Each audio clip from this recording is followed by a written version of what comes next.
જુઓ ભાઈઓ, આપણે એમ થાય છે કે કબૂતર ઘઉં સિવાય કંઈ ખાતા નથી. જો આપણે રોટલીનો નાસ્તો આપ્યો તો ભૂખ છે એ કોઈને મૂકતી નથી. પેટનો ખાડો બુરવા ગમે તે કરવું પડે. જો કબૂતરો તૂટી પડ્યા છે. આપણે રોટલી નાખી છે બટકા. આ દેશી ગામડાની મોજ હો ભાઈઓ. બધા કબૂતરો આપણે રોટલીનો નાસ્તો આપ્યો છે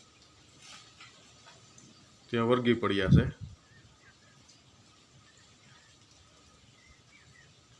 આ દેશી ગામડાની મોજ હો ભાઈઓ. હજી આપણે આગળ ભાઈ આવશે તો તે ઘઉં પણ નાખશે. જો કે સાવી ક્યાં પડી હોય આપણને ખબર ન હોય.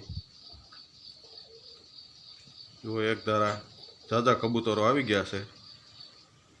તેમનું ભોજન સમારંભ થઈ ગયો છે ચાલુ. ચાલો તો